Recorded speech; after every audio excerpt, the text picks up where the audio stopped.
So you got this one, Alex Mack. Anytime she pleases, she can just pretty much turn it into goo, like kind of a silvery metallic substance covered goo. And with that ability, escape pretty much any sort of danger. You're behind bars. You just turn into goo and you just escape those bars. Those bars aren't a problem anymore, You're Alex Mack. Alex Mack with your snack, knick knack on the so you got your pallywhack. When you take the cortex of the 15th vertebrae of circumference, if you want, you can multiply it, and then with that multiplication, you can subdue pretty much half of Russia. I mean, if you'd like, excuse that. If you like, it's not a requirement. They don't just tell you must do the subdutation, or your great grandmother is gonna be permitted, not unpermitted, basically, to visit the local sauna, which she enjoys it. I mean, she visits on a daily basis, so it's definitely an enjoyable trip, as one would say, as one could form the words out of their lips, syllable like sound effects, different mouth orientations, pretty much produce different verbal hums and ohs that when combined together form some sort of structural, understandable piece of language that the party number two can then just enjoy, unless it's not a particularly enjoyable one. And so that's pretty much the Western culture right there, in a shell of possibly. Well, it's not gonna be jelly, because particularly not grape. So you got your apricot, that silver dollar. You get that, you mix it.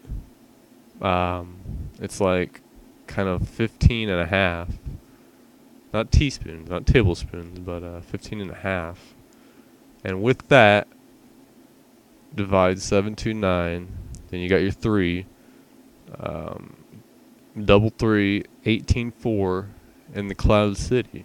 See, in Cloud City, it's not all heaven like they say. It's it's a variable kind of decimal point involved. If you put the 2 decimal points together into one, you get a single decimal point. With that single decimal point, nobody's sure exactly what is happening, but it is one of the grand phenomenons of civilization, of culture, of human mankind, of intellect prowess combined together. It's just a single. It's the vortex, even. That's all that on that matter that needs to be said, with a little clipping. Maybe you can lodge your inner hidings inside the corner.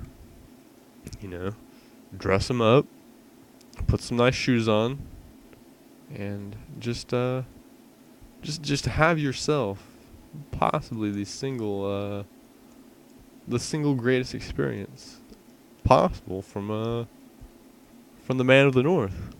You got your great ape of the east, condor of the west, and if you're feeling frisky, even in the southeast, you got the southern hemisphere. Feeling bold, feeling proud. They don't care. Why should it? I don't think it even has carrying capabilities, because it's not a necessity in this situation, really. I mean, why would it be? I mean, think about it. I mean, it's not even something you need to think about, to be honest. So don't think about it. Don't even bother. Don't even bring the neurons together into crossing paths to form those connections that will form the thought in the first place. It's not needed. It's not needed. Christ almighty. But I think eventually when you when you combine the roots, ROUTES, not this ain't like a tree root experiment. It should be, but it's sadly not, which I'm kind of affected by. I'm sure you are too. I know in the Dutch times, the old Dutch times, when Henry Clay and Marcus Van Worth, they tried to put their efforts into one kind of a colossal culmination of of effort, putting forthness. It didn't work as they planned, sadly. I mean, in a sense it did, but in another sense it didn't. It depends which way you look at senses. You know, some people look at senses in a kind of optimistic, happy way, almost existential in a sense, but it doesn't work like that way for everybody. So you know, it's a sense kind of deprivation, culmination, hydroplantation of the hibernation of the great Alaskan bear, the fern. You know, the fern of Vern. He eats out of the kern. His nickname is Mern, but last night he got a burn because he was too close to the heater. He likes alma nature. If you're not sure what alma nature is, you're probably a very bright person because such a food doesn't exist in this day and age. It's one of the lost culinary arts of South Francisco, the city of the city of the West, the great city of the West. I shall add to that little quote. You may be familiar with Marcus Blakely. He was once a chef. Once. He didn't last. Thankfully, he was a bit of a slopper, really. You know, he thought combining Kool-Aid with mashed potatoes would produce a desirable results. I mean, it clearly doesn't.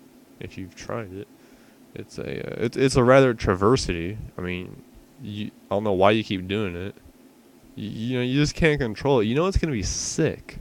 You know it's gonna be just disgusting, but you can't resist putting that slop. You know, a slop combination. It's not a pretty sight. I mean, you really shouldn't be chewing with your mouth open in the first place, but regardless, it's not a pretty sight for anybody, for any of the parties involved. Bakayashki. But I think overall, like the grand status of like the kind of the transparent result that you get with so you get with the neutrons and well, you don't have to bring megatrons into it. I mean, it's kind of rude if you do, to be honest, but when you do though, just make sure you're wearing a bib. I mean, seriously. But I think with 850, for 850 you can get well, it depends where you go, but like at a Toys R Us or a Best Buy. That's where you get your Best Buys. I mean, it depends how many you want, but you can get a few, maybe 3, maybe 4. If you yell at the manager, you sometimes need a little more. I mean, it's rare. It depends who's manager of the day. If it's Vern or if it's Roger. You know, Roger don't tolerate it, but Vern, he's he's kind of passive. He don't wanna start any kind of aggressive battles with the customer base. You know, he's proud of his store. He's proud of his accomplishments, however little they may be. And I don't blame him. They're mighty proud. I wouldn't say mighty fine though, but just remember the second step, and you shall be fine.